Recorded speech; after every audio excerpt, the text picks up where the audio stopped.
السلام علیکم دوستو، بہت زمانہ گزرا۔ زار جو کہ روس کا بادشاہ تھا، اس کی فوج میں ایک سپاہی تھا، اس کا نام ہاشم تھا۔ اس نے 30 برس تک ملک کی خدمت سر انجام دی۔ آخر ایک دن اسے ملازمت سے الگ کر دیا گیا کیونکہ اب اس کی ضرورت نہیں رہی تھی۔ اسے فوج سے نکال دیا گیا۔ اس زمانے میں فوجیوں کو ملازمت سے علیحدہ کرتے وقت کوئی تنخواہ نہیں دی جاتی تھی۔ جب کسی فوجی کو ملازمت سے نکالا جاتا، اسے صرف 2 روٹیاں دے دی جاتی اور اسے گھر روانہ کر دیا جاتا۔ ہاشم کو بھی فوجی ملازمت سے علیحدگی کے بعد 2 روٹیاں دے دی گئیں۔ وہ پیدل ہی اپنے گاؤں کی طرف چل پڑا۔ راستے میں اسے ایک فقیر ملا۔ اس نے کہا، اللہ کے نام پر مجھے کچھ کھانے کو دو بیٹا، میں 2 دن سے بھوکا ہوں۔ ہاشم کو فقیر کی خراب اور خستہ حالت دیکھ کر بہت رحم آیا۔ اس نے اپنی دونوں روٹیاں فقیر کو دے دیں۔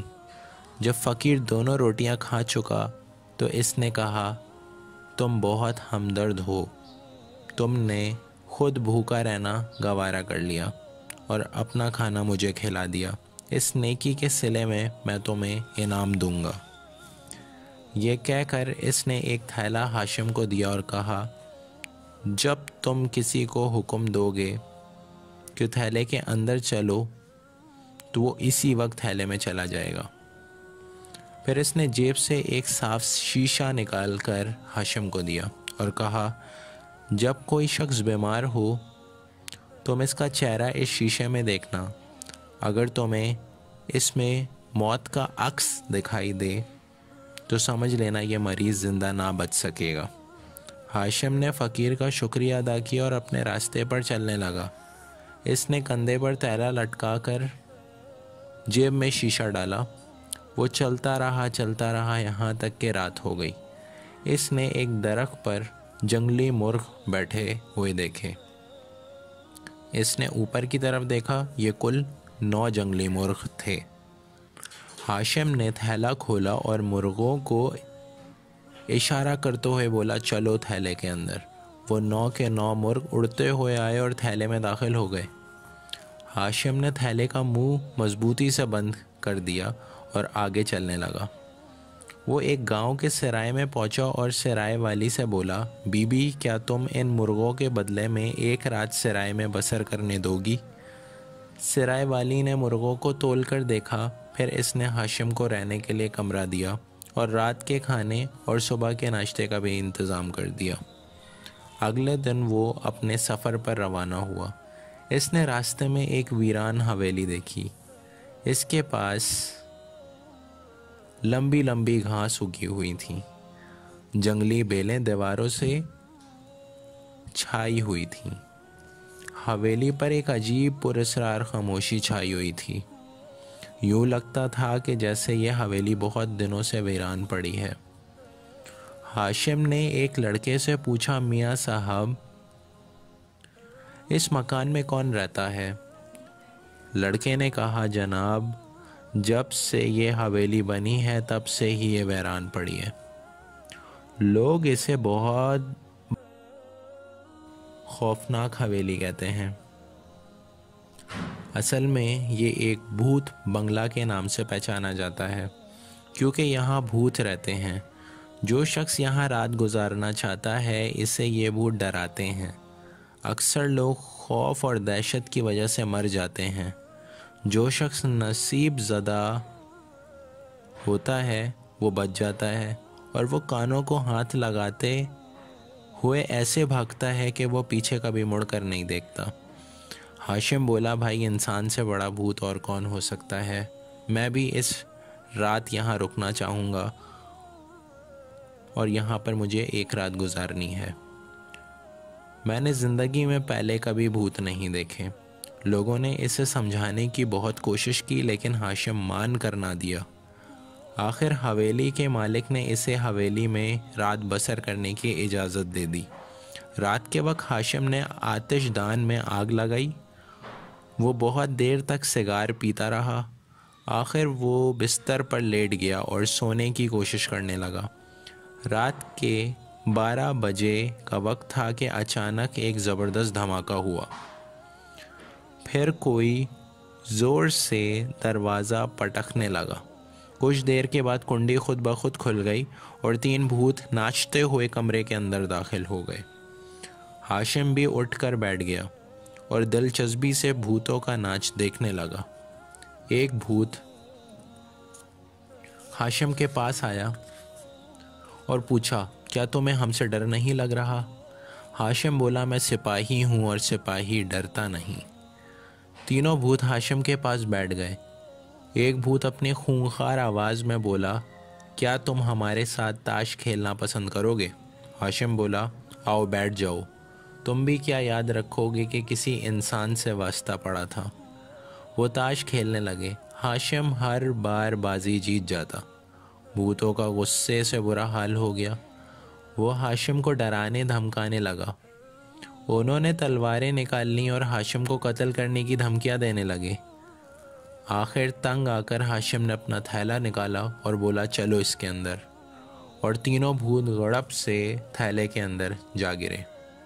ہاشم نے مضبوطی سے تھیلے کا منہ بند کر دیا اور اسے ایک طرف رکھ دیا، پھر بستر پر لیٹ کر مزے کی نیند سونے لگا۔ اگلی صبح جب لوگ آئے تو دیکھا کہ ہاشم بستر پہ بیٹھا سگار پی رہا ہے۔ اس نے انہیں گزشتہ رات کا واقعہ سنایا اور انہیں بھوتوں سے بھرا ہوا تھیلا دکھایا اور کہنے لگا، اب یہ بھوت تمہیں کبھی تنگ نہیں کریں گے۔ مالک مکان نے ہاشم کا شکریہ ادا کیا اور 1000 روبل کا انعام بھی دیا۔ وہاں سے رخصت ہو کر ہاشم ایک لوہار کے پاس پہنچا اور بولا، میں چاہتا ہوں کہ تم دن بھر اس تھیلے پر ہتھوڑے برساؤ، میں تمہیں اس کا معقول معاوضہ دوں گا۔ یہ کہہ کر اس نے 1000 روبل لوہار کے ہاتھ پکڑا دیے۔ لوہار تھیلے پر ہتھوڑے برسانے لگا۔ ہر چوٹ پر بھوتوں کی چیخیں نکل جاتی۔ جب بھوتوں کا چیخ بخار نکل چکا تو ہاشم نے زور سے کہا، اگر تم تھیلے سے باہر نکلنا چاہتے ہو تو مجھے اشرفیاں دو۔ بھوتوں نے ہاشم کی بات مان لی۔ انہوں نے ہاشم کے قدموں میں اشرفیوں کا ڈھیر لگا دیا۔ تب ہاشم نے کہا، اب تم یہاں سے دفع ہو جاؤ، خبردار اگر میں نے تمہیں ادھر ادھر گھومتے پھرتے دیکھ لیا تو تمہارا حشر برا کر دوں گا۔ بھوت تو ایسے بدحواس ہو کے بھاگے کہ انہوں نے پیچھے مڑ کر بھی نہ دیکھا۔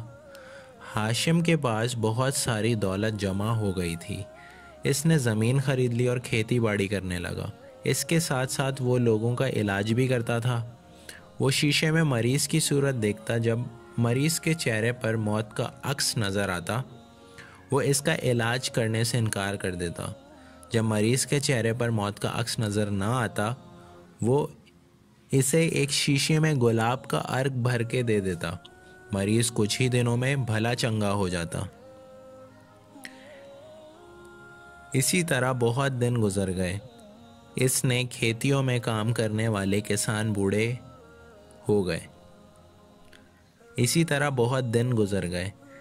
اس کے کھیتیوں میں کام کرنے والے کسان بوڑھے ہو گئے۔ ان کی جگہ ان کے جوان بیٹوں نے لے لی تھی۔ ہاشم بھی بوڑھا ہو گیا تھا۔ وہ دن بھر بستر پہ لیٹا رہتا۔ ایک دن ہاشم بہت بیمار ہو گیا۔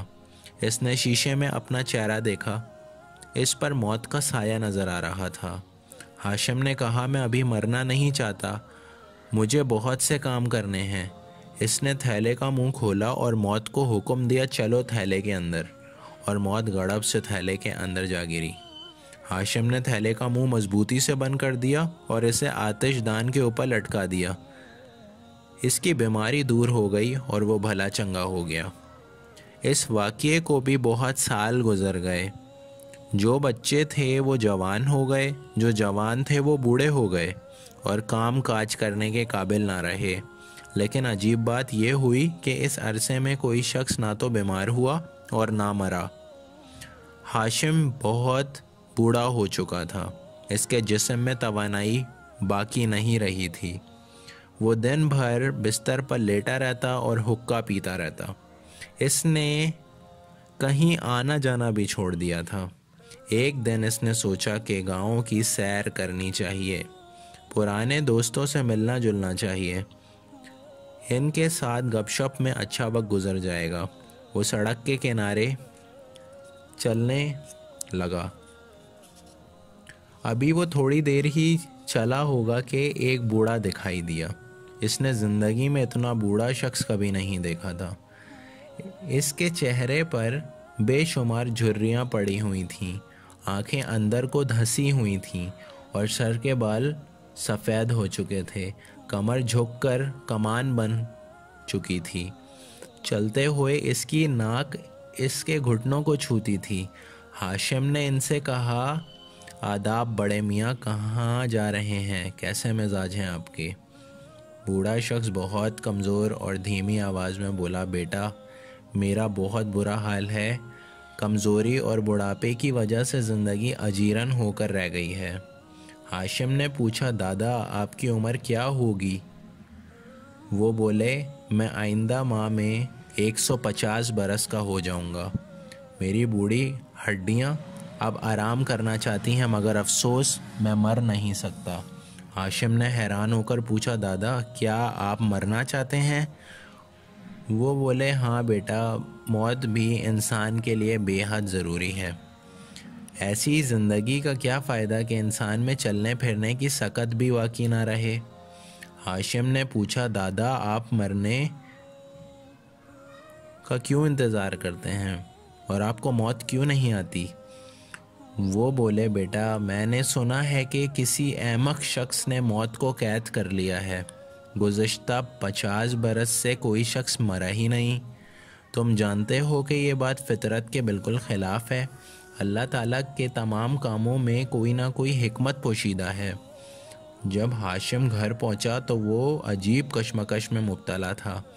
بہت دیر تک سوچ بچار کے بعد وہ اس نتیجے پر پہنچا کہ موت بھی انسانوں کے لیے بہت ضروری ہوتی ہے۔ آخر اس نے چاقو سے تھیلے کا منہ کھولا۔ اگلے ہی لمحے موت نے اسے زندگی کے بندھن سے آزاد کر دیا۔